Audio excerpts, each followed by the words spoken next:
enough about us. I'm going to introduce our guest speaker real quick, Michael Lighty. Michael's the director of public policy for National Nurses United, where he has worked since its founding in 2009, and for the California Nurses Association since 1994. He's spoken and organized for Medicare for All single-payer system in countless venues across the country, testified before the California Senate Health and Appropriations Committees in support of SB 562, the Healthy California Act, which he helped craft and that you just might hear more about tonight. He's also advocated for Robin Hood tax and financial transactions, getting money out of politics, and for lesbian and gay equality. He was the first openly LGBT person to lead a major socialist organization in the United States as national director of DSA in the early 1990s. So without further ado, Michael Lighty. Thank you, Hannes. Thank you all. Thank you very much. It is an extraordinary pleasure to be here back in Silicon Valley. And this turnout, I think, suggests that we really are on the precipice of some great possibility here for us in healthcare. And I just wondered if you could raise your hand if you or your family has had to argue with a health insurance company on the phone. Okay? One of my favorite things. All right, there you go. And how many of you had to worry about someone who was uninsured? Okay, this is very telling. Now raise your hand if you or your family, someone you know, has gone bankrupt from medical bills, medical bankruptcy. Much more common. In fact, it's the leading cause of bankruptcy. Medical bills are. Are any of you tired of seeing your premiums go up every year? Yeah. I want to thank Pastor Ron for hosting us. Thank you very much. Yeah, I have a final question. Are you ready to guarantee health care as a human right in California? Yes! Because this really is our opportunity. Because they said it couldn't be done. They said that this political climate with this, I don't even want to, conservative, what is it in Washington exactly? What is the president? In this current administration, right, we couldn't do anything. We just had to defend what we have. Well, it turns out in California, we can do something. We actually can set a model for the nation on health care. Now, who would have thought that was possible? And it's true. Getting this bill out of the state Senate last week was huge, as someone would say. And it's not, 23 senators voting for this bill, that's a big deal. That's a big deal. So we are truly on the precipice of something historic, something significant that could really transform our society and our lives. But the number one reason I think that we see this kind of sea change among people really wanting a solution to the healthcare crisis is because we lack something fundamental in one of the most personal experiences of our lives, and that's peace of mind. We simply do not have peace of mind when it comes to healthcare. And so whether you're dying because you can't afford insulin, whether you're uninsured and can't get the care you need, it is at the point of a crisis. And that's why we start with an imperative, because we have a moral imperative to address that crisis. And so let's talk about SB 562. Great, thank you, Margaret. Greg, I think, mentioned Healthy California. We can see that here. This is our campaign, over 150 organizations. That's actually small. When we were at the Senate last week, we had over 300 organizations that have endorsed our campaign. You see the breadth of this, both in terms of labor. We also have a business alliance in support of Healthy California. Patagonia is part of that business alliance, for example. So this is something that is a sign. It's a sign that this is not, as much as, for those of you who read the Chronicle down here, as much as they want to say, it's some left-wing plot, I would say to them, ask Charlie Munger if he's a left-winger. Because he's the co-chair of Berkshire Hathaway and he's for single payer. Well, what do you know? So it is broad, it's a very broad coalition. So this is the bottom line. We literally spend more and get less than any industrialized country in the world. And when Senator Lara introduced SB 562 on the Senate floor, what did he promise? You would be able to spend less and get more. People say, oh, it's too good to be true. Well, I'm going to explain why we think it is true. So next we see this chart. Now here's a comparison of the US to other countries. On the left side is how much we spend per capita, and on the right is the life expectancy, average life expectancy. Well, guess what?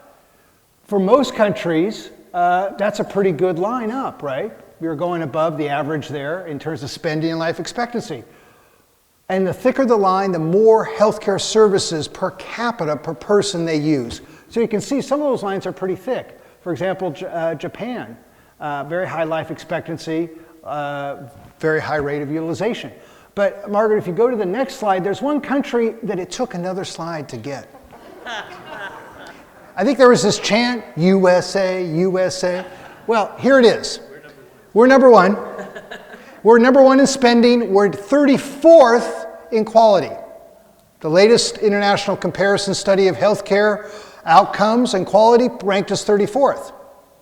Well, here we see we're spending more than twice as much as the average, and we have a lower life expectancy. What gives? Well, again, picking up on my nurse, former board member at CNA said, what is the reason for that? And Elizabeth Rosenthal, who's one of the leading healthcare writers in the country, the New York Times. Anyone have read Elizabeth? She's got a new book, American Sickness. What does she say? She says just what Greg said. We have transformed healthcare from a caregiving profession to an industry focused on revenue and profit. That's what Elizabeth Rosenthal says. So when you're devoted to revenue and profit, patient care is an expense you want to limit. Access to care costs you money. In a caregiving profession, and you can ask any registered nurse, Martha and Pat are here as well, they will tell you they take their patients as they find them, and they treat them without regard to any other factor than making them healthy. And that used to be more true of the healthcare system as a whole. Not anymore. Not anymore.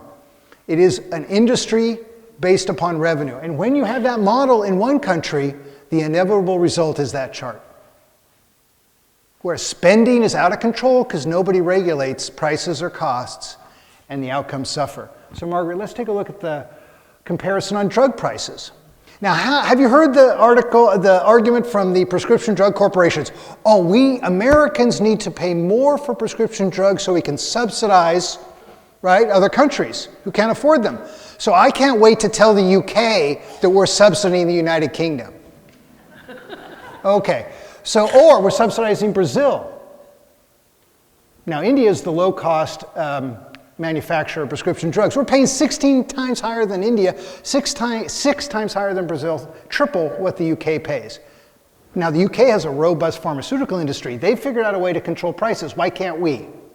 Because anyone get the AARP magazine? I'm afraid I do, all right. And the AARP magazine had the front page story. Why do prescription drugs cost so much? Because nobody is stopping them.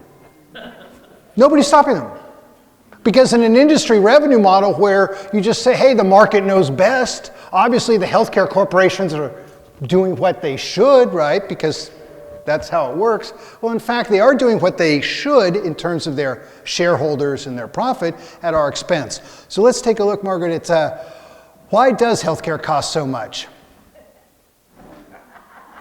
Because prices are high. Right, no, this is it's like, it's a laugh line, right? I mean, okay. But this is also going back to Elizabeth Rosenthal. She says the same thing in her book, American Sickness. No, and AARP agrees. No one is stopping these healthcare corporations from charging whatever they want. That's the truth in the United States.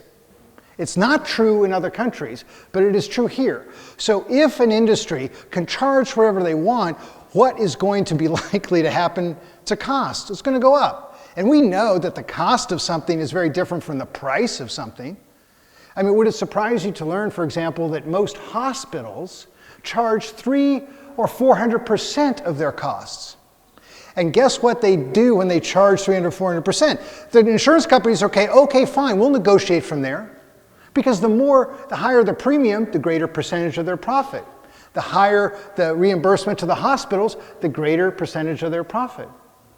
The more they charge for prescription drugs, obviously the more the prescription drug companies make, but they can make a markup too. Ever been in a hospital and gotten a $20 Tylenol tab? Oh, that's some good Tylenol, all right? But it is ridiculously expensive. So that's the kind of thing that goes on. So here, this is a very good chart, Margaret. Compare the prices of different procedures. Okay, I think the appendectomy is a good one. I mean, there's $14,000 in the US. You can get it for almost a third of that elsewhere, like in Netherlands, for example. Half as much in New Zealand. Switzerland, which actually has a private insurance-based system, well, surprisingly, they're the next highest. That is a great example of the difference. When you can charge anything you want, you're going to end up paying through the nose. If you're the patient, if you're the consumer.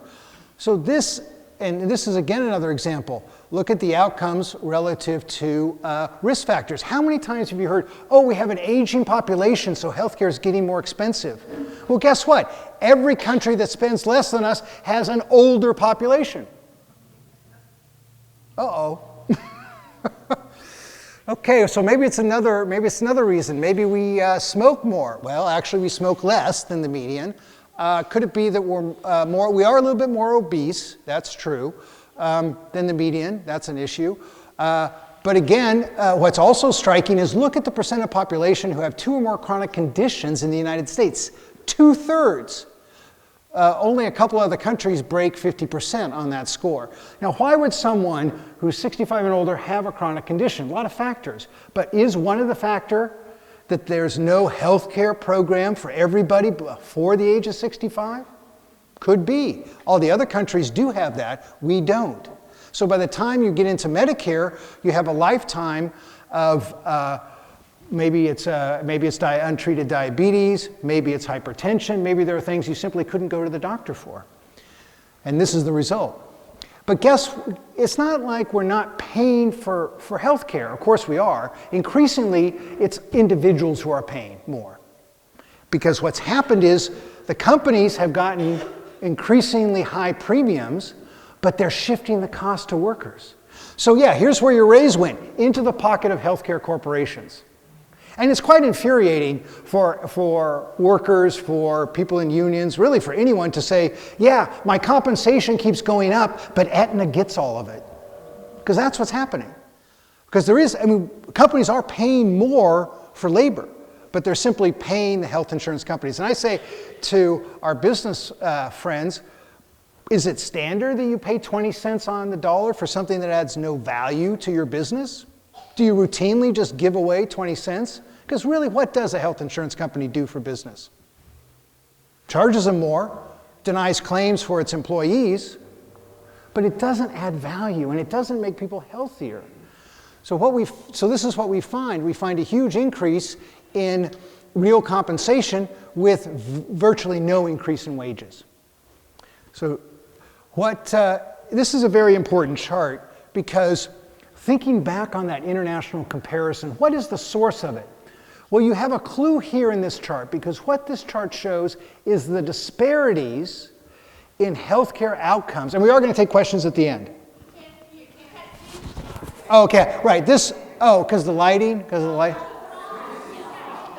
too small. Okay, so I will summarize them. This chart in particular is small, granted. So the point here is simply that you take a look at San Jose, and you in the metro area of San Jose, top of the chart. Mountain View, Palo Alto, Los Altos cities, life expectancy 87 years. But then you go to Gilroy and Morgan Hill and South San Jose, and the life expectancy goes down to 81.9 years, over 5-year difference in life expectancy. What's the difference between those two sets of communities? Race and income, right? Race and income. So when you look at that international comparison and you see the difference between the life expectancy in the United States and other countries, Most of it is rooted in the healthcare disparities based on race and income in the United States. So if we can solve the healthcare disparities, we can increase equality and increase life expectancy and outcomes. How do you do that? You have to guarantee healthcare to all, regardless of ability to pay. That's what you have to do in order to address those healthcare disparities. Don't take my word for it. Take the word of the medical director for Kaiser Permanente, Dr. Robert Pearl. Somebody Greg knows as well. He says, forget about these high-tech interventions at end of life or experimental treatments. The number one priority is to end healthcare disparities, and that can be achieved through primary care. Well, what system of revenue and profit is going to emphasize preventive care and primary care? Does that pay? No, it doesn't pay. Now, overall, if you're concerned about outcomes and quality, it's a great investment. If your model is a caregiver model. That's the difference. And that's what that chart shows. So next, Margaret. We did achieve real gains with the Affordable Care Act. And the funny thing, that one of the ironies of the current national debate, and here's the thing, we should be very skeptical that the Republicans are ever going to figure out a way to enact a healthcare policy. To truly repeal and replace Obamacare would mean that they would have to have a healthcare program. They do not have a healthcare program. They have a program to cut taxes for the wealthy. They have a program to cut earned benefit programs like Medicaid. That's their program. They have no healthcare program. So now what you've seen, this upsurge for Medicare for all or single payer, all of a sudden the Republicans are like, uh-oh, maybe we should stick with the Affordable Care Act. Because they realized it's a very conservative reform in fundamental ways, because it is a tax subsidy for the purchase of private insurance. We subsidize employers buying it with a tax credit, and now we give money to individuals to buy it, or we give them a tax credit to help offset the out-of-pocket costs they have. That's a tax subsidy for the private insurance industry, and it's wearing thin, obviously. What we see is that there's no cost control, no rate regulation. Literally, insurance companies can charge whatever they want everywhere in the country. They're required to spend 20 to 80 cents on the dollar on patient care. But if their premiums goes up, obviously their percentage of profit goes up, because the 20% of an increasing amount obviously is more money for them.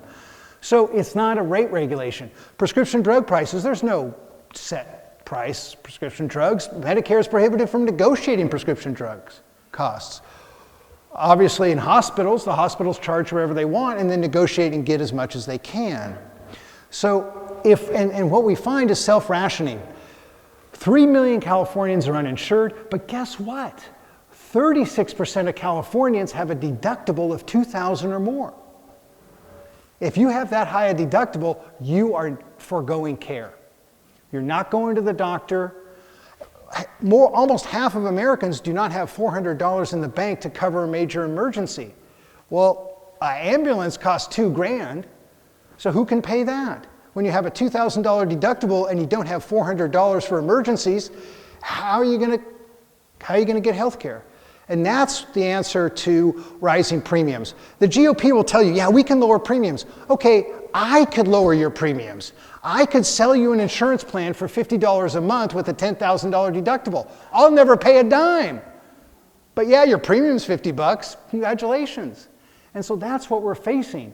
What are the real costs? And the real costs in healthcare, when you have 36% of Californians underinsured because they have a big deductible, the real cost of healthcare is falling on our backs, and we can't take it. We literally cannot take it anymore.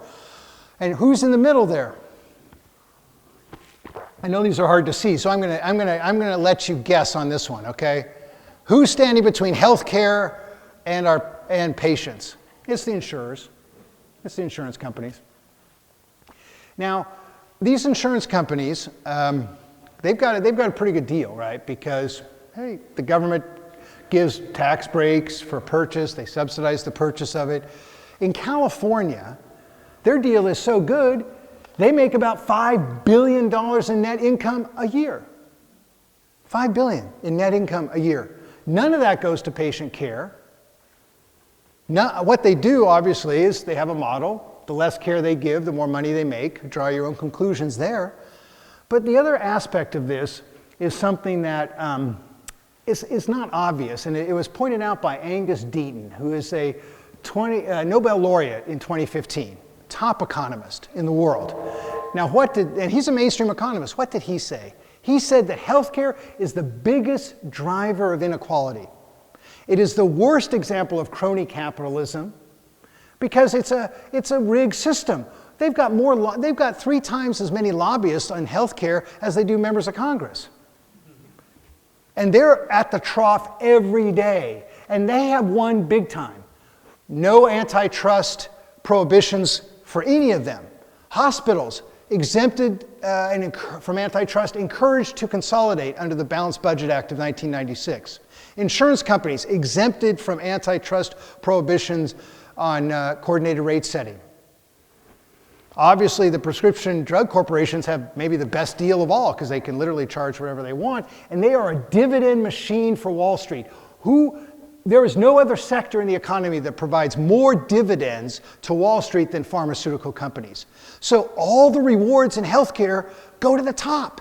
And who's left holding the bag? Those of us who have to spend thousands of dollars out of pocket and who can't afford insurance. So that's where the burdens lie, at the bottom, and all the rewards go to the top.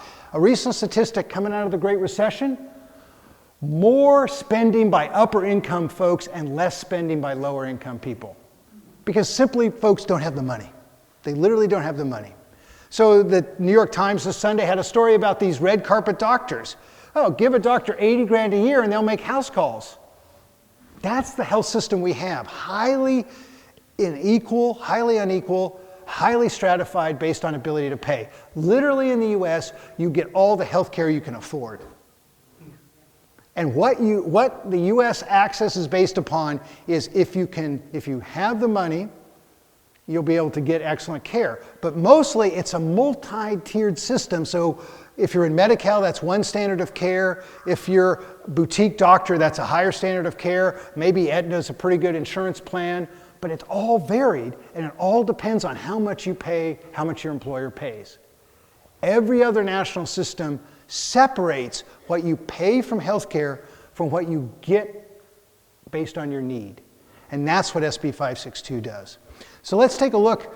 There's some incredible polling on this. In fact, we did a poll, haven't put it in here because we just did it last week, in California. Guess what? When we asked people, hey, you want to lower your costs, you want to guarantee healthcare for everybody, single payer, eliminate insurance company premiums and deductibles, 70% of Californians said yes.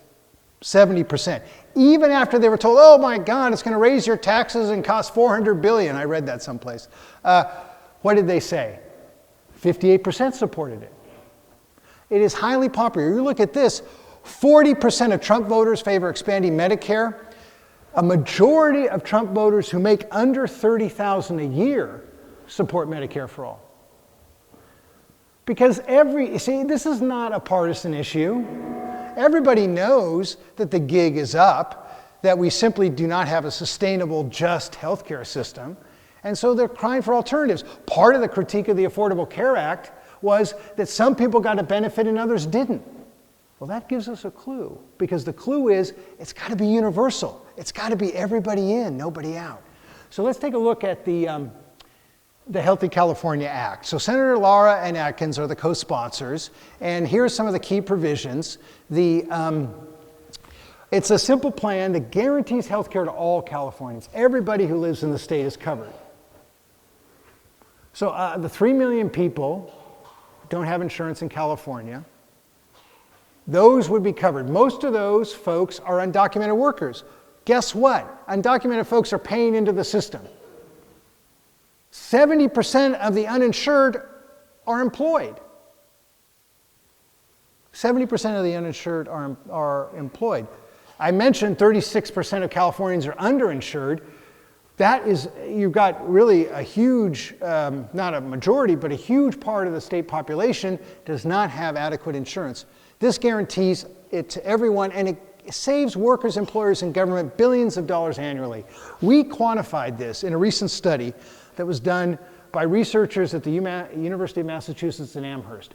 They found that we could save up to $74 billion by going to SB 562. Compared to what it would cost to cover everybody in the current system versus what we can cover under SB 562, $74 billion saved. Just there. Workers, and well, I'll show you in a chart later on how much workers and businesses can save under 562. But remember this, anytime you hear an argument about taxes, don't forget, no more insurance premiums, no more deductibles, no more co-pays, no co-insurance. Gone. That is the significant factor. For those of you on Medicare, SB 562, Healthy California would become a Part B provider. So you would not have to pay for Part B supplemental insurance. That would be gone. So those yeah, that's right. Think of the inefficiency and the bureaucratic waste. I'm so I don't know, tired, I guess is the word here. Oh, government wastes money. Well, what wastes more money than paper pushers telling doctors, no, you can't order that MRI. Yes, you have to kick that patient out of the hospital. Oh, and by the way, we're not going to approve that drug, so you're on the hook for, $400 a month. I mean, talk about inefficiency and waste. There's a huge bureaucracy devoted to denying people health care. That's what they do because that's what the revenue model says they have to do to make money. Eliminate that. The marketing costs. Do you know that California taxpayers are going to spend $100 million this year marketing insurance plans to 1.5 million of our residents? The marketing budget for Cover California, which operates the Affordable Care Act in California, is $100 million for marketing. You ever seen those TV commercials? Yeah. $100 million of our money encouraging people to buy private insurance. That's a pretty good deal for the insurance companies. And they got another $300 million in that budget just to operate their program for 1.5 million Californians. Because that's how many people are in Cover California. There's another 3 million who buy their insurance on their own. Marketing costs don't need it. I suggested that we take that money and urge people to go to their local public hospital, community clinic. So the number one complaint that you hear from the conservatives is there's no choice in the system. And I know all of us are dying to have that choice between United Health and Aetna. We cannot wait. We cannot wait, right? Because we want to get that little insurance card from Aetna that says, we do not guarantee access to healthcare services. You ever seen those cards you get in the mail? It's like, well, what the hell are you doing then? we all want that choice. No, that's not the choice we want. What we want is we want to be able to go to the provider who's going to give us the best treatment. We want to go to the doctors and facilities, go to the providers of our choice. That's what we want, not between insurance plans. SB 562 provides complete choice of provider. Most importantly, though, doctors, nurses, and clinicians with the patient decide on healthcare services. You're not going to have an insurance company bureaucrat overturning your doctor's decision. It's driven by the provider assessment of need. Because again, we've separated paying for healthcare from receiving the healthcare you need. And once you separate those two, then doctors and nurses, other clinicians are actually able to practice as they were educated to do. Because the system becomes, again, a caregiver profession rather than an industry devoted to revenue and profit. And that's the heart of it. It is progressively based, when we'll talk about the funding, preserves the role for current Taft-Hartley funds and provides comprehensive benefits. Margaret, let's take a look at the benefits. So here it is. I don't think there's anything left out. It's very comprehensive, all in and outpatient medical, dental and vision are included, and long-term care. We're going to phase that in within 2 years. So upfront in-home care, up to 100 days of skilled nursing, adult daycare, covered. And then we're going to phase in full long-term care in the first 2 years. It's very tough. Who can afford to get into rehab? We have an opioid crisis in this country. Who can afford rehab? Covered by SB 562. Often, dental insurance is very expensive if you can get it. Most people don't even have it. And of course, teeth problems can lead directly to heart problems, as we know. Bacterial infections, very threatening. So it's important to cover all of that. And we do. Everything covered by ACA, the Affordable Care Act, everything covered by Medi-Cal, everything covered by Medicare is covered by SB 562. So next. Now here's how it works. Now I love this. What is single payer? Well, single payer is that big box in the middle. That's single payer. Medicare is single payer. Medicare is a single payer. So what we're going to do is we're going to take all the existing monies that we get from current sources. Do you realize that 70% of personal health expenses in California are paid by taxpayers? We have a publicly funded system. We're just not getting our money's worth. It's a myth to say this is somehow the private sector at work. This is a tax-subsidized industry that is ripping us off and killing us. Let's be clear. That's where we are. People are dying because we have a private insurance-based system, whether it was Mr. Doyle or someone else. That's what's going on. And so what we do is we take those existing dollars, and then we have an employer and individual contribution, and it's able to pay for everything. And so you eliminate the 300 entities that a doctor's office has to deal with. They spend $75,000 in a typical medical group just dealing with insurers. Hospitals have expanded their administrative staff way beyond doctors and nurses, isn't that right? That's where the growth is. You go to a hospital, it's not the medical surgical units that's getting bigger, okay? It's the billing department. Seriously. And there are, for example, 104 executives and health insurance companies now in California making over $1 million a year. 100 executives, and we're spending over $100 million a year just on their salaries for health insurance. We're paying for that. The next time you see an ad from Aetna or Kaiser even, or any kind of communication opposing 562, you can thank yourself. Because you paid for it. You paid for it. Everything they do, we pay for. What is Kaiser doing with $3-4 billion a year in net income? Anybody know? They're going to executive salaries, but you know what else they're doing? They're buying up facilities all over the country. They're expanding nationally. We want to preserve Kaiser. We just don't want that health plan to keep ripping us off. That's the difference.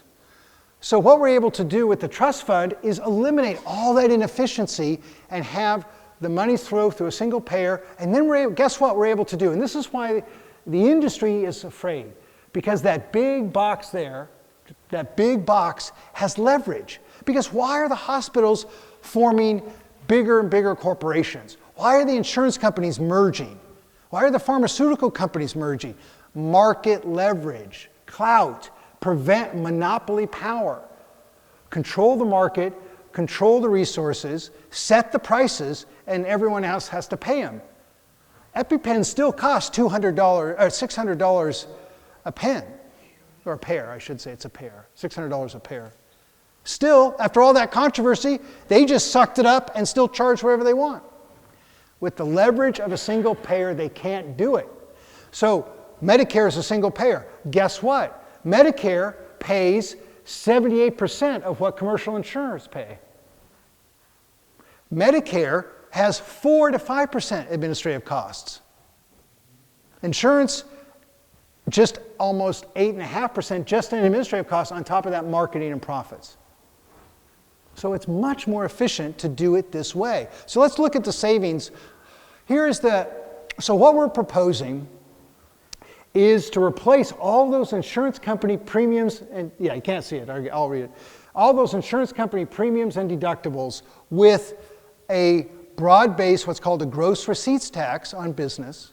We exempt small businesses, and then a modest sales tax increase, about 2.3%. So look what happens. So for a low-income family currently making $13,000 on Medi-Cal, they're going to save 5%. And these are folks who basically have free health care but have modest out-of-pocket costs. They're going to save 5%. Look what happens to middle-income families. They're making $62,300 on average. if they're buying insurance now, they're going to get a 9% pay raise under SB 562. They'll pay a modest sales tax, and that's it. When you go to the doctor, free. No copay. You don't have a deductible. But you've paid in advance because we have efficiently organized financing so we don't have to restrict your access to care in order to save money. It's really that simple. Okay, you take a family making $62,300 and they're insured by their employer. Even paying the tax, they'll save 2.5%. It's like getting a raise. Remember that chart where wages didn't go up at all and compensation overall did, so it just went to the insurers? Well, now it's reversed. No more money to insurers, you get the raise. It is, again, very straightforward. It's very straightforward economically and financially. Now, it's true in the present system that high-income folks spend a very small percentage of their income on health care. Very small. So in this system, they're going to pay more. They're not going to pay a lot. They're going to pay, maybe end up paying over 1%, maybe 1.5% of their income in health care. Currently, they're paying under 1%. But it does equalize it a little bit. And it equalizes it in a more fundamental way. That no longer will middle-class families be denied care because they can't afford it, because their insurance isn't good enough. That ends. And instead, through very modest taxation, we're able to guarantee health care for all. So let's look at businesses, Margaret. The impact on businesses is extraordinary because the gross receipts tax is a tax that obviously is progressive because the more revenue that a company generates, then they pay more, but it's a rate, 2.3%, that stays the same. Now, small businesses do very well under this plan because we exempt the first $2 million in receipts. So every small business under 9 employees, if they're currently providing health care, this says they'll get a 22% savings on payroll. 22%. Wow. And small businesses who are currently can't afford health care, they won't have to pay, but all their employees will be covered, including the owner. Now that's a good deal. That's a good deal. Now you look at middle-sized businesses, okay? Their costs are going to go down as a percentage of payroll 13% if you've got between 10 and 19 employees. Between 20 and 99 employees, it'll go down by almost 7%. So then you look at large businesses. Now they're going to pay more because that's how that tax works. But still, even a large business that has up to 500 employees will save almost 6% of payroll. And those who pay the most will still save. Even ultra-large businesses will save about 0.5% of payroll. That's what that chart says. So we could run through the arguments. Okay, everybody's covered with comprehensive benefits as good as any plan out there. We're able to eliminate the insurance companies in the denial of care. We're able to guarantee health care to everyone, addressing disparities, and we're saving businesses and workers, ultimately, billions of dollars. Now, remind me what the problem is? The problem is political. The problem is political, right? We know that. So that's, but we know, and so everyone that has their hooks in the present system is going to resist us. We know that. But look at this. This summarizes lower administrative costs. We can negotiate directly so we can control prices, and we can consolidate our tax dollars. It makes sense as policy. Let's, next slide. What this means for our communities, no more means testing, no more mix and match. I mean, there are families literally on month to month don't know whether they're in the Affordable Care Act Health Exchange or on Medi-Cal. They literally don't know. And it varies. Essential community clinics and other providers will have predictable, stable funding. In fact, the bill encourages community clinics to form together and to be the care coordinators for their patients. And we also, of course, again, go to any provider of their choice. For workers, next slide, we have in businesses, look at these often business owners are burdened, right? Burdened by what health benefits am I going to cut in order to be able to afford the premium? What if one of my employees' kids gets a pediatric cancer and I got a claim of $1 million or $2 million in 1 year, which is not unusual? All that uncertainty, all that insecurity goes away, and they're relieved of that burden. And really what this means is, imagine when workers start getting a 9% raise or a 2.5% raise. That money goes into the economy. It goes into businesses so they can grow and develop more productive uses. Again, getting the money out of the insurance companies frees up productive resources for society and the economy. Next slide. And here's for workers. Finally get it off the table. We can even ultimately cover retiree health care benefits. You know, the state of California has a nearly $79 billion liability for retiree health benefits. SB 562 will wipe it out. That saves taxpayers. Think of the savings to taxpayers when government agencies are now saving literally hundreds of millions of dollars on health care. That's good for the economy, it's good for taxpayers. So next slide. If we have that difference between individual plans and family plans go away. Yeah, you can sometimes get an individual plan with your employer, but God, the family premium at $2,000 a month or something, it's outrageous. We eliminate that. Change jobs without insurance, a healthier workforce. These are the advantages. These are the advantages when you go to a single payer type system like SB 562. Next slide. But it takes a movement, and we are in this movement moment because we have hit this crisis point. And the legislators are responding because they know that we're not going to sit there and just let the GOP or Trump tell Californians what kind of health care we're going to have, or in the case of them, what kind of health care they're not going to let us have. Right? They're going to take it away. We know that we're in this moment. We know that it's in this moment of profound possibility and insecurity. So we are building this movement. And it's a different kind of moment in healthcare. We've been down this road in California a few times before. 94, 2007, with the Kuehl bills and so forth. But now is our time. Now is our time. Because here we have a reform that nurses are leading the fight for, that patients have recognized that we simply can't sustain the present system. We can't take it. We can't survive it, literally. And so we come back to that very profound desire that we can establish for ourselves, and that is peace of mind when it comes to healthcare. Now, I'll tell you, when we had thousands of people in Sacramento over the last few weeks demanding SB 562. We took over the California State Democratic Party convention demanding 562. We're now in every newspaper. It seems like we're in every newspaper and social media site around the state. This is a groundswell. We all got to be a part of it because they tell us it can't be done. And we're reminded of what Nina Turner, State Senator Nina Turner, talks about this a lot, Nelson Mandela. It's impossible until it happens. And we're going to make it happen. So thank you. Yeah.